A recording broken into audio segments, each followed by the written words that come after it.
Resaka fampandrosoana no izantsika ny fampahalalam-baovao manodidina ny 80% ny asa no vita ho an'ny fotodrafitrasa izay anodina ny vokatra ao amin'ny commune Mahatsara Sud ao Mananjary ka tonga nitsidika izany ny délégation izay notariny ministry ny asa sy ny fampananana asa ary ny asa mpanjakana niaraka tamin'ny ministry ny fanabeazam-pirenena ary ny PAM ny OIT etsy andany izay tompona ndraikitra amin'ny tetika asa famokaram-bokatra any amin'ny district ny Mananjary Anjaratina Valérien.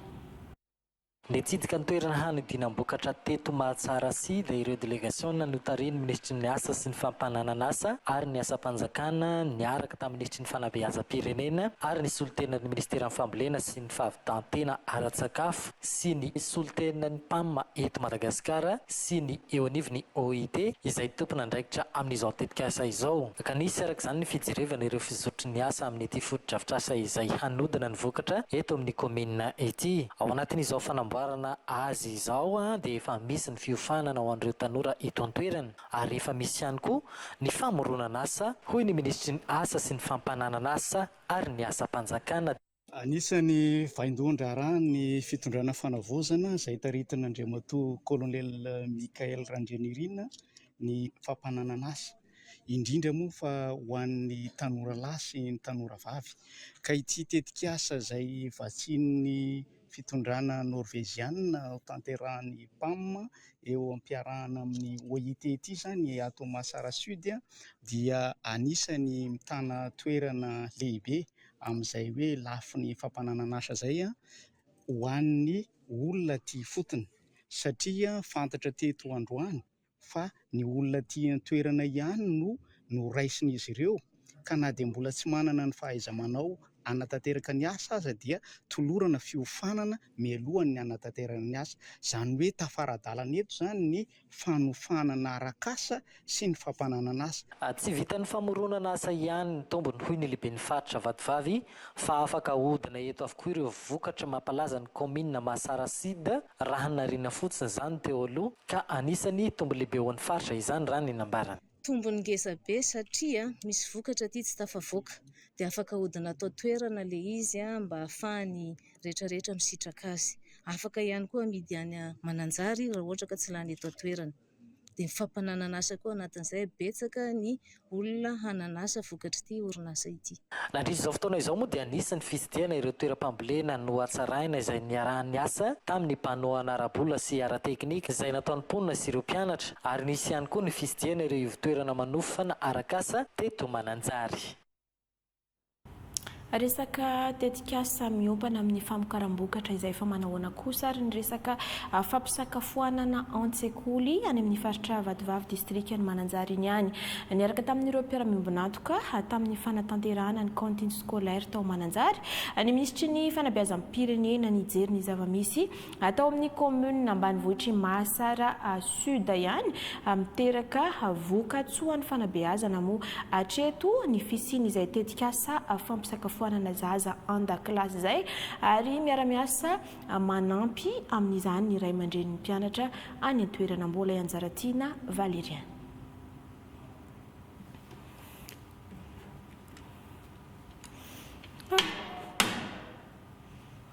Sekoly niarahana tamin'ny sehatra tsy miankina maro samihafa nisan'izany ny OIT ny eo anivon'ny tantsika sy ny zareo eo anivon'ny PAM ny programme alimentaire mondial eto Madagasikara izay natao amin'ny commune ambanivohitra Mahatsara Sud dia tsara ary miteraka vokatsoa ny mpianatra ny fisian'ny cantine scolaire ary mifanampy amin'ny ministeran'ny fanabeazam-pirenena ny ray aman-dren'ny mpianatra amin'ny fanatanterahana ny sahasekoly izay anampy amin'ny fampisitrahana ny cantine scolaire ny zaza an-dakilasy. Mifamatotra araka izany ny fiaraha-miasa ny ray aman-dren'ny mpianatra sy ireo mpampianatra ary ny ministera ny fanabeazam-pirenena ao anatiny ity tetika asa iaraha-miasa amin'ny banque mondiale sy ny mpanatanteraka eto Madagasikara ity. Raha ny nambaran'ny ministry ny fanabeazam-pirenena teto Mananjary nandritra ny fandalovany tao amin'ny commune ambanivohitra Mahatsara Sud. Ny dianay teto Mananjary dia niaraka tamin'ireo mpiara-miombonantoka ny PAM sy ny OIT nijery ireo sekoly misitraka cantine scolaire eto Mananjary. Ny mahakasika ny cantine scolaire ny sekoly hitanay taty dia mizotra ara-dalàna ary misy ny fiaraha-miasa akaiky miaraka amin'ireo ray aman-dreny mpianatra amin'ny fikarakarana izany cantine scolaire izany.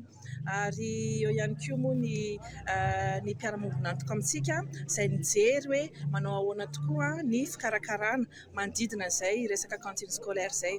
Eo nisy tamina EPP anankiray dia ny ray aman-dreny misy fikambanana, misy coopérative mamboly sy manisy vokatra izany, manome vokatra ary eo amin'ny nivon'ny sekoly ireny vokatra ireny no tonga dia ny ray aman-dreny mpianatra manampy be dia be amin'ny fikarakarana an'izany resaka cantine scolaire izay.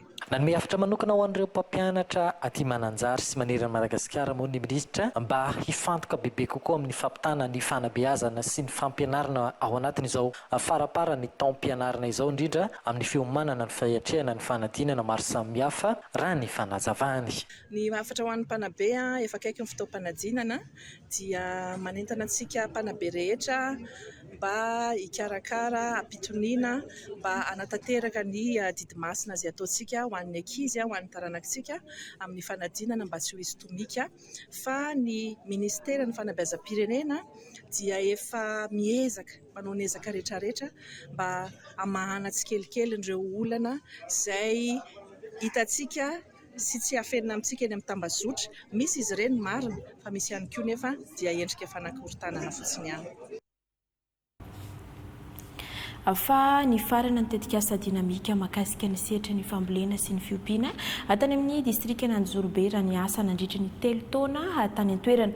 Fanomezana fampiofanana tantsaha sy tantsoroka ary fampianarana no nataon'izy ireo tao anatin'izay ny distrikta Anjorobe iny izay mbola ahitana tantsaha maro mivelona amin'ny sehatra ny fambolenana sy mpanatsarana. Fanadihadiana eo amin'ny sary ny Erinirina Rasolo Arjona sy Lovasoa José. Fahombiazana no azo nandritra ny 3 taona nampianarana sy nampiarana ny fambolena an-tanety atany amin'ny distrikta Anjorobe.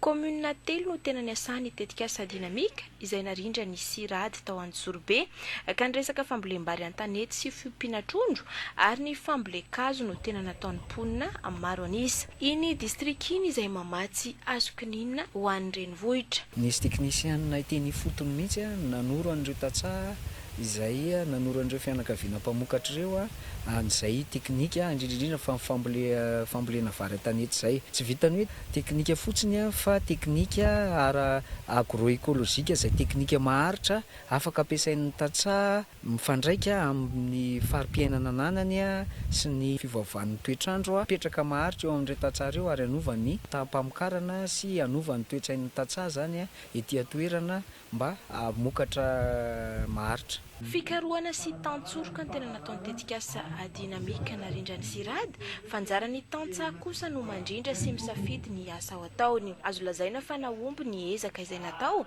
amin'ny ankapobeny. Ny olana izay nisy taminy ireo tantsaha dia niarahana anjery hoe inona ny vahaolana izay vahaolana eritreretina hoe maharitra ahafahandry zareo na dia tsy eo intsony aza ny tetikasa ty aoriana dia efa mahita lalana ahafahana mahaizany olana izany zareo ary akoatr'izay dia mipetraka ny fampitokisana eo amin'ireo sehatra izay maharitra. Atsapa ihany koa fa ny an'ny tompo ny voka-bary n'ireo tantsaha izay nampiatra ny fambolem-bary an-tanety raha efa saika ny ompo trondro ihany koa ny akamaroan'ny olona.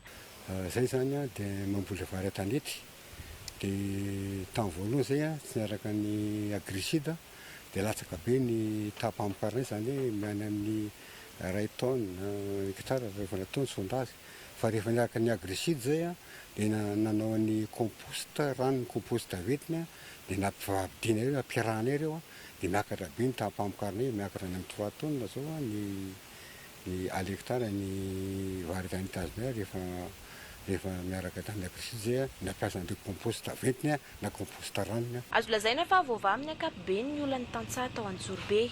Mitomby ihany koa ny fidiram-bola ny isa-tokantrano. Ny tetikasa no ny farana fa mitohy hatrany ny fifanakalozana azoana vokatra maharitra ho an'ireo tantsaha fa eo ihany koa ny ezaka fanatsarana ny tahapambolena sy ny tahapamokarana tsy ahivina fa faritra 3 no tena niasan'ny tetikasa dinamika dia ny faritra Nalamanga Itasy ary Vakinankaratra ataorian'ny tombana izay natao dia saika mitovy avokoa any vokatra azo.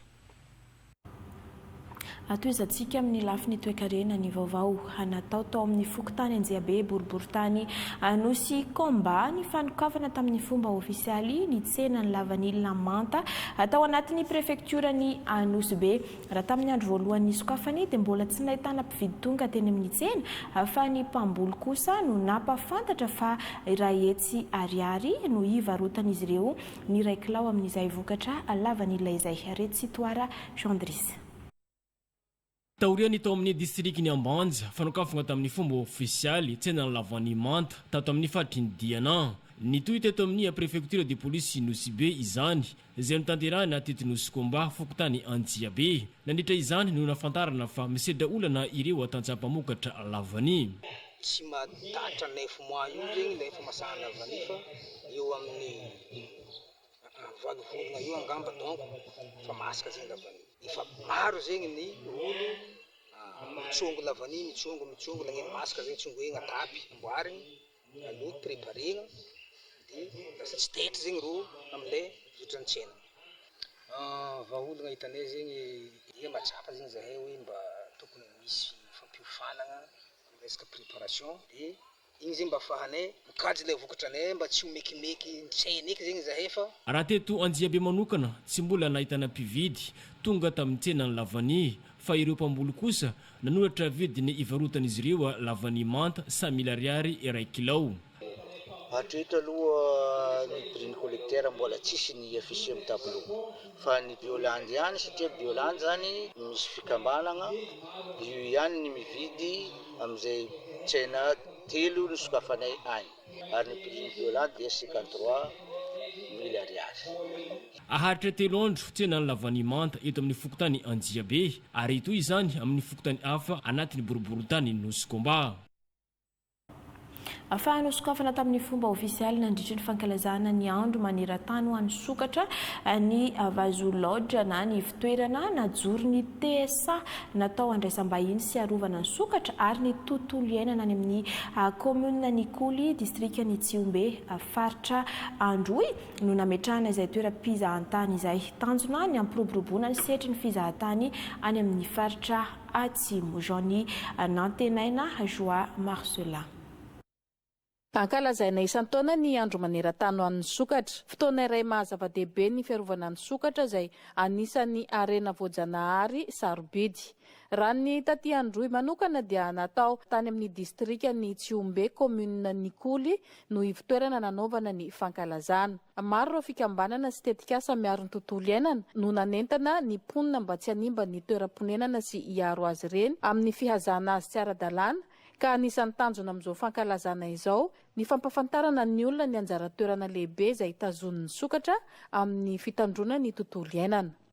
Ho fitezana ny mpiaramonina sy ho fanentanana ny mpiarabelona rehetra mba hahafaha miaro ny sokaka satria ny sokaka amin'izao fotoana izao efa lany tamingana raha jerena zany amin'ny ankapobeny dia atao hoe efa bande rouge tanteraka zany dia dikan'izay miazakazaka mihitsy zany tsika amin'ny andro raisam-pirenena fiarovana ny sokaka izao mba hahafahana mamehy hoe ahoana ny fomba hahafahana mamehy ny tsy voahan'ny sokaka aty amin'ny faritra Androy satria raha jerena raha eto Madagasikara dia aty amin'ny faritra Androy any tena ahitana karazana sokaka izay tsy ananana izao tontolo izao. Nandritra izao hetsika izao ihany koa no nampafantarana ny fisokafan'ny tetikasa Vazo Lodge. Ny Vazo Lodge dia site écotourisme izay natsangany TSA mba anaovana fandraisam-bahiny amina resaka fatoriana, fisakafoanana, resaka tourisme ray manontolo. Koa dia anasana ny rehetra zany mba hitsidika sy hivahiny aty amin'ny Vazo Lodge satria tombony lehibe eo aty amin'ny faritra Androy ilay izy satria tsy manana raha tsy aty Tsiombe ihany misy an'ilay Vazo Lodge izay manana infrastructure fotodrafitrasa ngeza be, misy bungalow, misy dortoir, misy salle d'accueil, misy réfectoire izay ahafahana mandray ny izay mpivory rehetra na hanao séminaire io na hanao fivoriana io na ataoko hoe hitsangatsangana io dia misy toerana natoka ho an'izany atao anatin'ny Vazo Lodge. mariana moa fa misy ny fanentanana sy ny fampahafantarana ny mahazava-dehibe ny fiarovana ny sokatra ary ny mahazava-dehibe ny fampiroboroboana ny sehatry ny fizahantany maharitra sy ho fiarovana ny tontolo iainana. Resaka fiarovana sokatra izay efa nahazo fankatoavana teo anivon'ny faritra ny drafim-panajariana ho an'ny jona PAP Melaky izay avaozina amin'izao fotoana izao araka ny atrikasa izay mitanteraina tao Maintirano ny arahan'ireo mpisehatra maro eo amin'ny lafin'ny jono avy any amin'ny distrika telo mandrafitra ny faritra Melaky. Raha ny fantatra nandritra izany dia efa mamaraparana ny dingana rehetra avy tany drafim-panajariana tanteraka ny fitaleavam-paritry ny jono sy ny toe-karena manga any Melaky. Robert.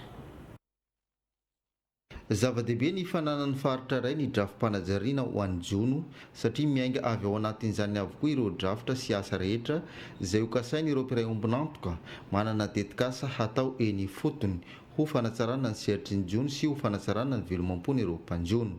Io asa drafim-panajariana io dia miankina amin'ny velotenanay mpanjono tanteraka ka raha nataony fankatoavana azy tamin'ny androany dia faly zahay satria io no fototsy ny fivelomanay mpanjono madiniky aty fotony. Ny mba irariana zany ny handalondalovany ireo tekasa zay misahana anay io amin'ny toerana misy anay dia hampahafantatsa anay bebe kokoa ny fitantanana ny zava-boahary sy ireo voahary izay anatin'ny faritsy arovanay. Raha tsy aivona dia tany amin'ny taona 2024 hatramin'ny taona 2024 no nanana drafim-panajariana ho an'ny jono voalohany ny faritra Melaky dia lany daty zany tao anatiny efa taona lasa izay dia izao izy havaozina izao indray izay efa mamaraparana ny dingana rehetra. Kely sisa dia vita ty ny drafitra fanajariana ny jono aty amin'ny faritra Melaky izay ho tombotsoa ambonin'ireo mpanjononay aty satria agnisany tanjona lehibe amin'io dia hanatsarana ny velomam-pon'ireo mpanjono ireo. Vita zany zao dia midina indray mandeha ny ekipa manao an'le parara zay dia isy ny validation farany vita zay vao tena manao ny finalisation ny bokotsikatsika ka manentana antsika ONG programme rehetrarehetra mpisehatra amin'izay resaka jono zay tonga aty amin'ny faritra Melaky fa aty dia mbola somary marisarisa ny fagnampinan'ireo mpanjononay ireo ka manentana antsika mba ho avy hagnampy anay amin'izay asa izay atao aty amin'ny faritra Melaky. Nodotosaina teto Maintirano renivohitr'ny faritra Melaky tamin'ny alalan'ny atrikasa ny fankatoavana regionaly an'izany drafim-panajariana ho an'ny jono avaozina izany raha efa nahavitana ny fankankevitra sy fankatoavana avokoa talohan'izao ireo distrika tsirairay izay voakasika toy ny Maintirano, Antsalova sy Besalampy. Ny fitalevam-paritsy ny jono sy ny toe-karena manga ato anatin'ny faritra Melaky sy ny mpiray ombinantoka aminy toy ny Blue Ventures izay vatsiny Blue Action Fond Vola sy ny WWF no nanome tantsorika sy niarana molavolana Avelantsika eo ny makasika an'iny fa natomboka ny alakamisy 20 Mey ka haritra 7 andro ny fanadiovana ny alakan-drano ny Pangalana mamakivaky ny tanàna ny Tomasina mirefy 9 kilometatra asa izay tafiditra amin'ny fanarenana ny tanàna taorian'ny fandalovany Rive-Doza Romuald Rakotoarmanana. Fanalana ny fako mivangongo eo ambanin'ireo tetezana miisa 7 handalovan'ny lakan-dranon'ny Pangalana mamakivaky ny tanàna ny Tomasina mirefy 9 kilometatra no asa voalohany ho tanterahana amin'izao fanombohana izao. Androanitsika dia miaraka amin'ny ao amin'ny UCR na ny unité de coordination fanarenana ny tanàna ny Tomasina dia miaraka tsika andeha anadio an'ity canal de Pangalana dia atomboka eto le izy mba ahafahan'ny rano mikorina tsara ahafahana mandeha amin'ny lakana na vedety mba toerana mety azo sangatsanganana tsy ho ela. Tafiditra amin'ny fanarenana ny tanàna Tomasina taorian'ny fandalovan'ny Rive-Doza izao asa fanadiovana sy fanatsarana ny tanàna izao. Akisasapesika anankifito anatin'ilay akisasapesika fahaefatra ny misy ny assainissement urbain fanadiovana fanatsarana ny tanàna toy zany ny asa fanadiovana mampaneno misy anazy ty satria araka hitantsika zao dia feno fako zany misy fanaovana toe-tsaina ilay mitanjana amin'izy ty dia ny anadiovana tsy tanteraka mba ho azo famezivezeny navigable zany eo amin'ny 420 andro eo fanatanterana ny asa. Araka ny nambara mpahitatara tany amin'ny andron'ny fanjanahantany ny sian'ny fangadiana ity lakan-drano ity hampitoy ny port fluvial sy ny seranatsambo hanondranana ny vokatra ho any ivelany. Dia tsy voajanary ity lakan-drano ity fa dia nangadiana tamina dragy anatoroa dia natsonipon'ny Tomasina hoe zazakely sy neneniny. Ny antony tena nanamboarana ity lakan-drano ity dia hitaterana ny vokatra avy any amin'ny port fluvial Manankareza izay mivantana avy hatrany eny amin'ny seranatsambo ny Tomasina. Ny antony faharoa ihany koa dia ny hitaterana ny vato izay anamboarana ny morsean'ny port'ny Tomasina tamin'izany amin'izany. Aorian'izao fangalana ny fako mivangongo eo ambanin'ireo tetezana izao dia irosa amin'ny fahalalana ireo tsikafona manentsina ny lakan-drano ny tompona andraikitra ary fangadiana sy fandalinana ny lakan-drano mba azo ivezivezena no asa farany mamarana ity tetikasa ity. Afa mitoy hatrany ny asa fampandrosoana eny fotony ho fanalana ny fahasahiranany mponina amin'ny fivezivezena saika mikojakoja sy manatsara ireo lalana any anaty tanàna avokoa ireo commune miaraka amin'ny vahoaka amin'izao fotoana izao fiara-mientana ahafahana mitondra fampandrosoana andao rahantsika miaraka. Lalana eo amin'ny 300 metatra no nasiana fanatsarana sy no alebaizina ao amin'ny fokontany ny Samontolahy ao amin'ny commune Betsinjaka distrikany Toliara Faharoa ato amin'ny faritra Tsimandrefana. Tanatin'ny fahasairana ny mponina tamin'ity fokontany ity teo aloha satria ny hakely noho n'ireo fitaran'ireo raketa ireto ity lalana ity nahatonga ny mponina niangavy ka niara niasa tamin'ny ben'ny tanàna hanampy azy ireo satria io no lalana nampiasain'izy ireo hatr'izay ary afaka alian'ny fiara. Ankehitriny dia afaka mivezivezy malalaka ny olona sy ny fiara amin'izao fotoana izao ao amin'ity fokontany ity. Natomboka teto amin'ny fokontany Tsarafidy ny asa fanatsarana sy fanarenana ny lalana ato amin'ny commune Ambonivohitra Iosy. No safidiana ity toerana ity no izy be mponina mampiasa no sady mampitohy fokontany maro. Izao hetsika izao no atao dia mba hatratrarana ny tanjona hoe tanàna madio sy voajary taratry ny fampandrosoana ao aminy. Ka mahatsiaro tena ho tompona andraikitra amin'izany ny lehibe ny faritra Iorombe no sady amin'ny mahazanaky ny faritra azy. Fokontany 410 no mandrafitra ny commune ny Iosy. Fanomboana no atao eto Tsarafidy fa samy hanaovana izao fanatsarana izao avokoa ny fokontany rehetra. Manentana sahady ny kajiana izay vita ny ben'ny tanàna fa tanàna erahamanana izy ity ka samy atsiaro ho tompona andraikitra amin'ny fanatsarana azy. Natrendreo ray aman-dreny teto amin'ny fokontany ny fanomboana ity asa fanatsarana lalana ity. Makasitraka amin'izao fijeren'ny lehibe ny faritra ny tanàna ny Iosy izao ny ben'ny tanàna. Mahatsaro tompona andraikitra amin'ny famitana ny tetikasa Makalombo ny mpikambana anivon'ny fitaterana Kibota anatin'ny commune Ambonivohitra Mandritsara ka nampiseho modely fakantahaka amin'ny fitaomana ny fasika amin'ny famitana trano lehibe atao amin'ny sekoly ambaratonga ambony aty amin'ny distrikny Mandritsara. Tontosa izao asa izao vokatra ny fiara-miasa eo amin'ny fididian'ny tanàna sy ny fikamanana mpitatitra Kibota. Kibota manodidina 20 nondrena hetsika nandritra n'izao asa tolo-tanana izao ka afasika 2 taona eo no voataona. Fantatra fa santatra Mbavarano izao natao teto izao fa mbola hitohy ny asa fanomezan-tanana. Miteraka faty antoka goavana amin'ny fiainana andavanandro ny mponina sy ny toe-karena ny commune Ambanivohitra Androndrongo ny alavirana sy ny aratsindalana. 520 kilometatra miala ny renivohitry ny distrikany Maroantsitra fa 570 kilometatra ihany no ahafahan'ny fiara tsy mataho-dalana fa ny ankoatr'izay dia tongotra 3 hatramin'ny 4 andro ho an'izay tsy zahadalana. Lanjaina na adodoma no hitondrana entana. Miakatra avy na avy telo eny araka izany ny vidin'ny PPN tonga ty Androndrongo fa mifanohitra amin'izay kosa ny vidim-bokatra. Manana irin-tsandry afaka mamaky lalana ny fokon'olona hoy ny ben'ny tanàna fa sakana lehibe ny lalana eo anelanela ny commune Morafeno sy Androndrongo mandalo alarovana Makira izay efa nanaovana fangatahana antaonany maro ny amakina io lalana io fa tsy nahazo fahazon-dalana hatramin'izao. Miandrandra fandrosoana ny vahoaka ny Androndrongo ho hiatran'ny ben'ny tanàna nefa tsy tanteraka izany raha tsy vaky io lalana io ka ny fahazon-dalana no andrasana fa vonona hiasa ny vahoaka.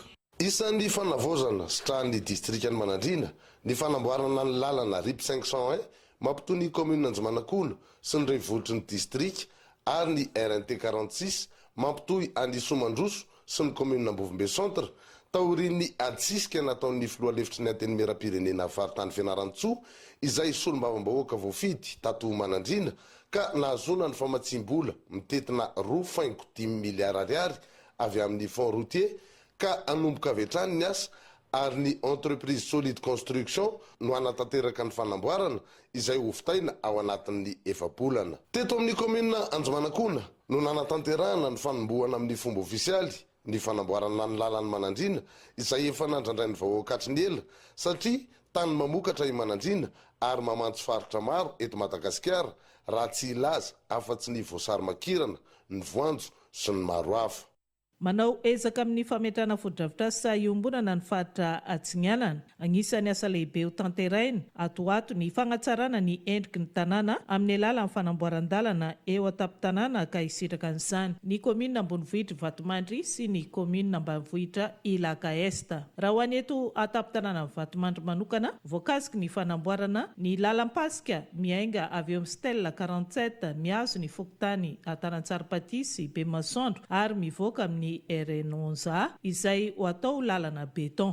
Raha ho an'ny komina Ambanivohitra Ilaka Esta kosa dia miainga avy eo amin'ny sampagnany Makosika hatreny amin'ny tetezana ivoaka ny tanàna Ilaka Esta. Distrika 7 mandrafitra ny faritra Atsignianana ka hampisy ny fifandanjana amin'ny asa fampandrosoana dia samy hojerena akaiky avokoa ireo distrika rehetra ireo. Izany asa rehetra izany tafiditra agnatin'ny politika fampandrosoana sy ny fanavaozana ny tanàna ho tombotsoan'ny vahoaka sy ny toe-karena ty fotony. Ho any amin'ny faritra Matsiatra ambony indray aloha isika tao anatin'ny 2 volana monja dia voavany karaman'ny mpiasan'ny FCE nandritra ny 7 volana toy izany ihany koa ny tsy fisitrahana fisotrondronono tao anatin'ny 12 taona. Tany an-toerana nitondra vahaolana na mahana izay olany tsy fandraisan-karama izay ny ministry ny fitaterana Angelo Randrianomanana. Ny olana nisy teo amin'ny tsy fisitrahana fisotrondronono nandritra ny 12 taona. Ny karama tsy voaloha tao anatin'ny 7 volana any mpiasan'ny FCE Fianaratsoa Côte Est izay fitarainana natao isanandro. Amin'izao fotoana izao efa eo am-pandaminana sy fikarakarana ny pitsopitsony sy ny antotan-taratasy ilaina ao amin'izany ny tompon'andraikitra manokana mikirakira azy io. Ireo no totosa atidy sy fanampy ho amin'ny mpiarabelona vinana mpanantenain'ny ministry ny fitaterana sy famantarana ny toetrandro Andriana Valina Ramanambola Herzo. 2 volana monja ny tantanan'ny ministera. Vao tonga teo ny tenako vao tsy ampy ray volana efa mitady vahaolana alohan'ny dinana tatia akalaza fa 7 taona dia hoe tsy maintsy hitadiavana vahaolana nio karama amin'ny FCE io izay 7 volana sy tapany ary ireo ariere izay efa naharitra 5 taona ny KNAPS sy ny CRCM andreo mpisotro ronono ireo. Ny zavatra misy zany rehefa nentina teo anivon'ny Conseil des ministres ilay izy dia nahazo an'izay valina ny Conseil des ministres izay ny ahafahana mandoa an'ireo vola ireo zany karama sy ny fisotrondronono. Tsika miteny zao zany dia ao anatin'ny fikarakarana ny pitsopitso ny famoaham-bola momba an'izay isika ary raha atao anatin'izay 2 volana nitondraina ministera izay araka ilay nitenenina teo zany dia tsy vitan'ireo ihany fa efa nisy ihany koa ny subvention 2026 zay efa nentina teo anivon'ny gouvernement Conseil des ministres ny mba moana an'izany vola izany ahafahana manamboatra ny orinasa ny pitsopitso ny ara-teknika ny FCE zany. Farany ihany koa momba ny resaka FCE ihany koa dia nisy trano izay tafiditra tao anatin'ny enceinte-ny FCE izay projet an'ny fitondrana teo aloha izy io dia efa nangatahanay zany au niveau an'ny MATSF dia efa mivaly ihany koa ilay izy izay omena ny FCE. Raha niezaka nataon'ny fitondram-panjakana zany tao anatin'izay 2 volana nitondranay ministera izay dia efa azo tsapahitanana maromaro ny dingana efa vita ho an'ny orinasa FCE sy ho an'ny mpiasa ary misotro ronono ny FCE. Manao izay anodinana ny orinasa FCE amin'ny fitaovana izay misy eo am-pelatana ny mpiasa indrindra fa ny loha masinina efa ela ny tanterana mba hitsinjovana ny mponina manamorona iny lalam-by iny. Hatreto aloha mbola imanapatrana ihany no tonga ny fiaran-dalam-by. fa manomboka ny fankakefitra nasionaly anangonana ny feon'ny olom-pirenena hoentina sy anomanana ny fikaonan-doham-pirenena ka antso no atao ho an'ny rehetra mba handray anjara amin'ny famolavolana hevitra ho an'ny tombontsoa iraisana isy ihany koa ny fomba fandraisana anjara anasana ny rehetra tsy ankanavaka izay ho ampahafantariny Sandra Rakotoarson sy Stéphane Alphonse amintsika. Eo ampiandrasana ny fikaonan-doham-pirenena ijerena miaraka ny fampandrosoana ny Madagasikara dia mitombo hatrany aya sy fanontaniana mipetraka amin'ny olom-pirenena amin'ny fanatanterahana izany. Ao anatin'izany indrindra no nanomboana ny consultation citoyenne nationale pour la refondation na ny fankakevitra nasionaly ho an'ny fanavaozana ny firenena.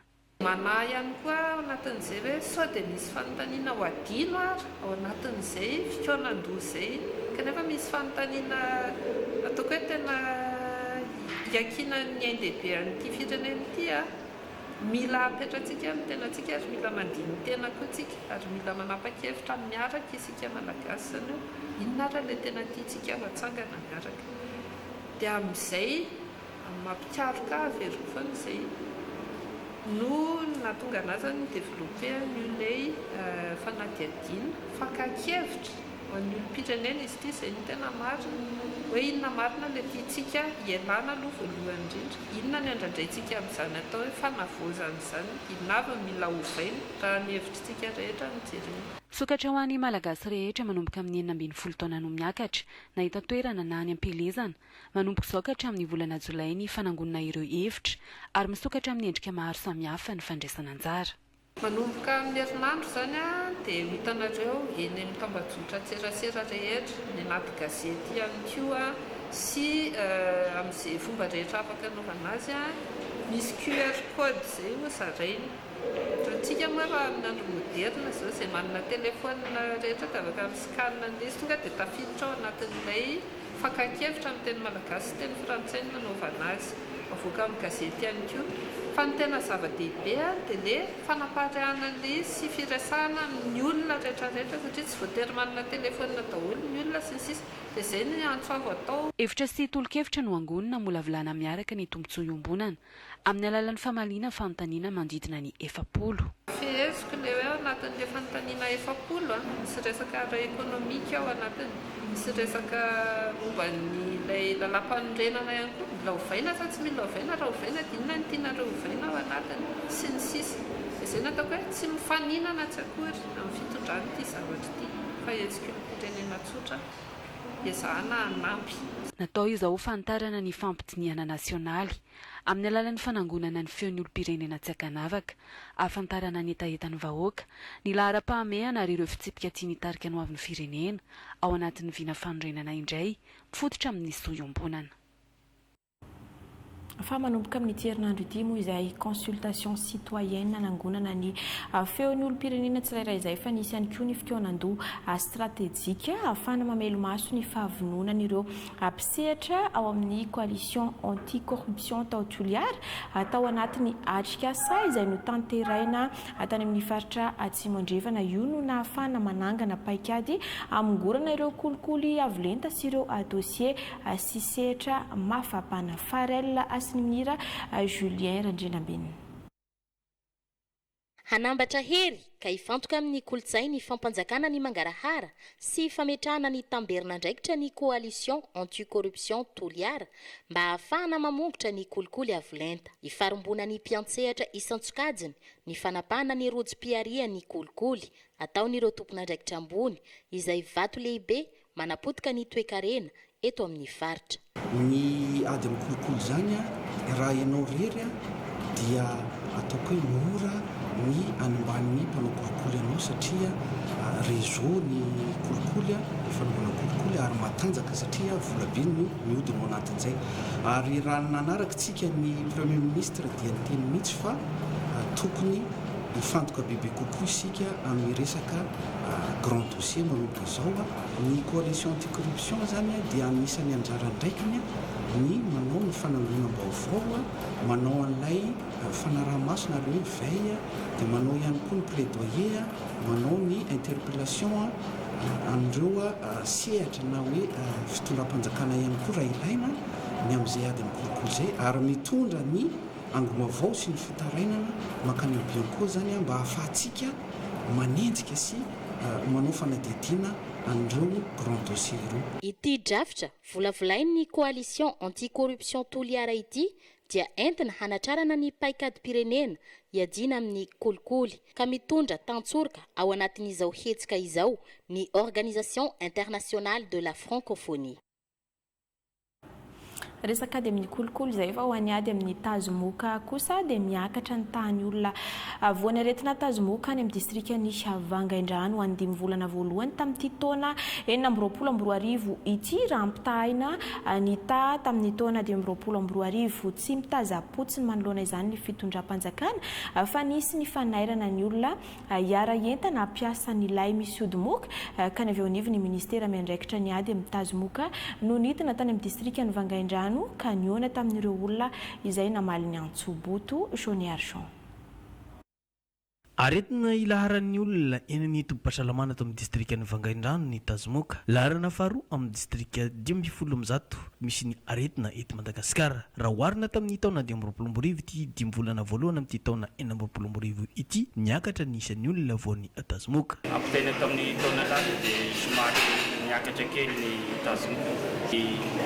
Zao fotoana zao somary besabesaka ny olana ny fanafody amin'ny lay misy odimoka somary efa miamalefaka ihany koa ny heriny satria fa taona mahery no nizarasika ilay mostikera satria ny azasona antony fitombony ihany koa ny fitombony ka noho ny fahitany fiakarany tany olona voany aretina tazomoka atao anatin'ny distrikany Vangaindrano dia tsy nitazaposy ny fitondram-panjakana amin'ny alalan'ny ministeran'ny fahasalamoka fa nanaitra avy hatrany ireo tompon'andraikitra eny ifotony samy handrendraikitra amin'ny fisorohana ny fiparitahany aretina tazomoka amin'ny alalan'ny fampiasana ny alay misy odimoka izay nozaraina fa io hatreto ny vahaolana mahomby hiadina amin'ny aretina tazomoka.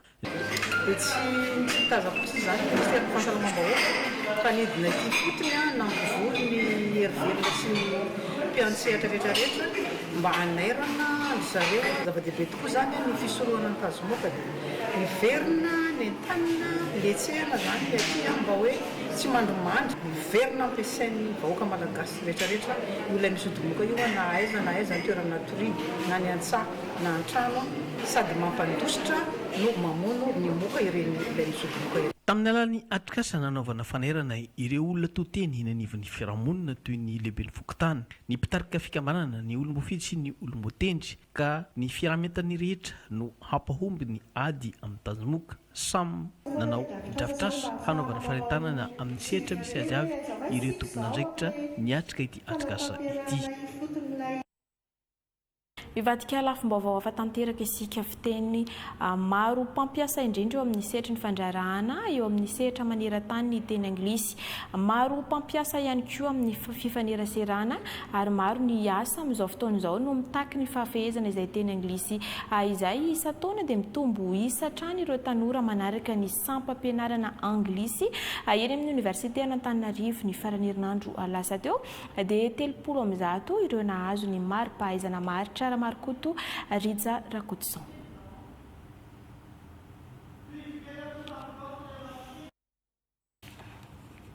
Mbola tsy vonona izay vaovao izay fa hairesaka lafiny sosialy indray aloha isika feno 12 taona amin'ity taona ity ny fikambanana mia Madagasikara fikambanana iray manao sasoa ho fanampiana ireo fianakaviana izay marefo ara-pivelomana manerana ny faritra maro eto Madagasikara tsy diso anjara tamin'ny fanamariana ny fetin'ireny omaly izy ireo arahantsika ny fanampanazavana.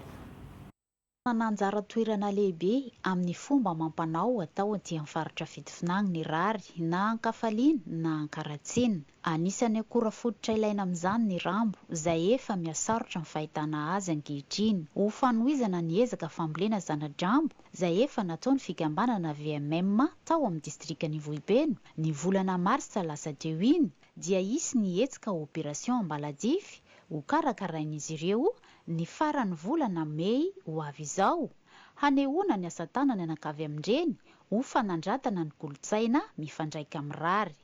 Ny rambo dia entina hanaovana ny rehetrarehetra ao atokantrano na ara-drazana zany a na ara-pifaliana zany a na ara-pahoriana zany a tsy misaraka amin'ny fiainanay aty ny rambo koa dia hoentinay a hivoatra mba hanara-penitra amin'izay a hanorenanay a orinasa hoentinay hivelona. Ny soratra amin'ny ambaladify ireny dia mifono 4 maro samihafa. Ny ambaladify dia efa hatramin'izay fahaiza manao ny vehivavy hoentina hampitana hevitra, hampitana fihavanana, hampitana firaisan-kina indrindra ao atokantrano.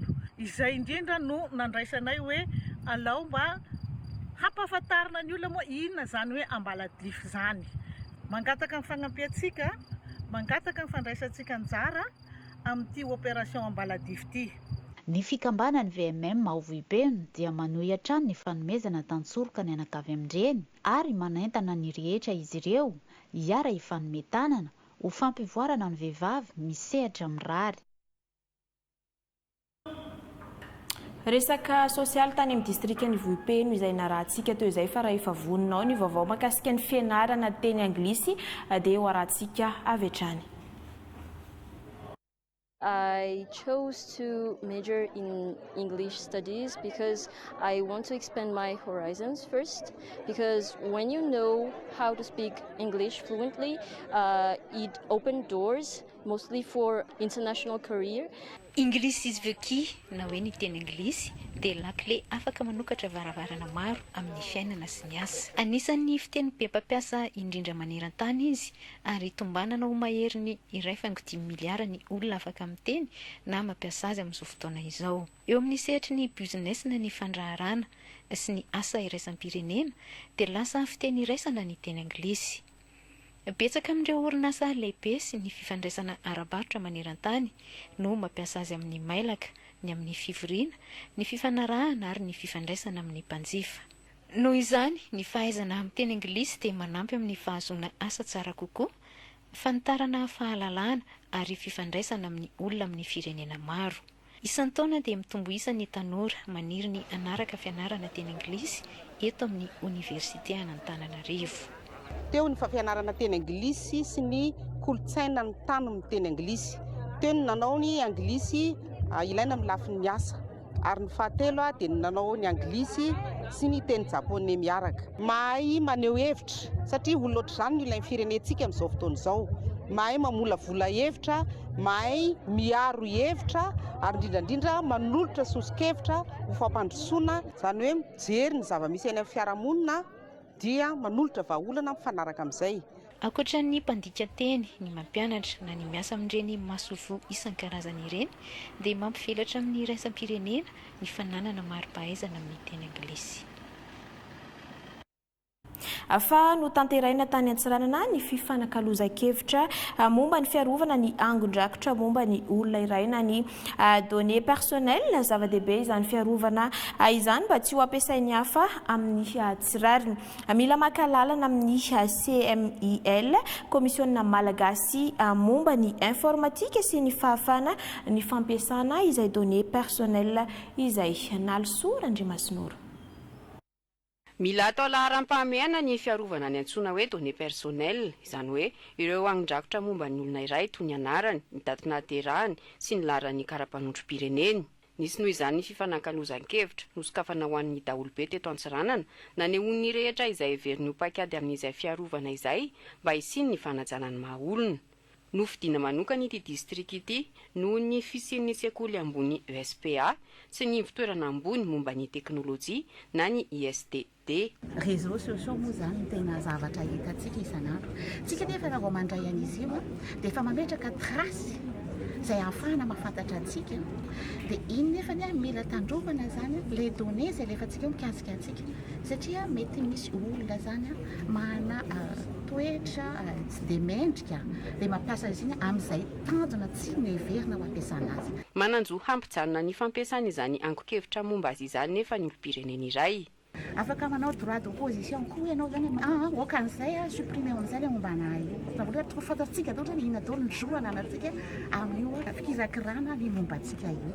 Tsy maintsy mahazo alalana avy amin'ny CMIL, komisiona malagasy momba ny informatika sy ny fahalalahana ny olona mikirakira ny angon-drakotra momba ny olona iray. anjaran'ny komisiona ihany koa ny mametraka ny arifenitra ny amin'ny fampiasana ny données personnelles. Natsangana araky ny lalàna ara-panjakana navoaka tamin'ny taona 2024 ny CMIL, Commission malagasy de l'informatique et de la liberté. Nanoana ity fifanan-kalozan-kevitra ity ny tetika sa prodigie mba hampivoarana ny tontolo nomerika azo antoka sy mangarahara ary manaja ny fahalalan'ny olom-pirenena malagasy. Arahantsika izao kosa ilay vaovao mahakasika ny asa sosialy nataon'ny fikambanana MIA Madagasikara Andawary. Tao anatin'ny hetsika manokana no karakarain'ny fikambanana MIA Madagasikara no nanolorany fanampiana ho an'ireo renim-pianakaviana sahirana izay nahitana lamba fitafy sy kojakoja ilaina amin'ny andavanandro mba ahafahan'izy ireo nankalaza ny fetin-dreny tamin'ny mpifaliana tahaka ny renrehetra. Nandritra ny 12 taona nisy ny fikambanana dia nifantoka tamin'ny fanohanana ireo sokajin'olona marefo ny asa soa izay nataony. Tafiditra ao anatin'izany ny fanampiana ara-tsosialy, ny fanohanana ny fiveloman'ny tokantrano ary ny fanatsarana ny farim-piainan'ny mponina. Sady reny efa lehibe no sahirana fa tsy nijerena tavan'olona izy. 30% no nomena, mihoatra kely 30% satria misy ambiny moa ny olona koa tena forolanina dia tao ny kojakoja ilaina andavanandro ny vary, ny siramamy, ny menaka, ny savony, ny paty disikuivana zazakely satria misy reny ny taiza tonga niaraka tamin'izany. Ankoatr'izay, anisan'ireo hetsika nahafantarana ny fikambanana MIA Madagasikara ny fampananan'asan'ny tanora sy ny fanentanana ara-pahasalamana mikendry ny fampihenana ny tahampahafatesany reny eo am-piterahana. Ezaka izay natao fampiroboroboana ny fahasalaman'ny reny sy ny zaza ary ho fanamafisana ny fampandrosoana eny fotony. Nanamafy moa ny tompona andraikitry ny fikambanana MIA Madagasikara fa mbola nohy ny asa sosialy sy ny hetsika fampandrosoana indrindra ho an'ireo fianakaviana marefo sy ireo vondrom-piarahamonina tena mila tohana. Tompoko lahy sy tompoko vavy, ankasitrana ianao nanaraka ny fampahalalam-baovao hatramin'ny farany. Ankasitrana ihany koa ireo ekipa rehetra niara-ny salata amin'ny fanatotosana ny fampahalalam-baovao. Manome fotoana anao amin'ny manaraka indray veloma tompoko.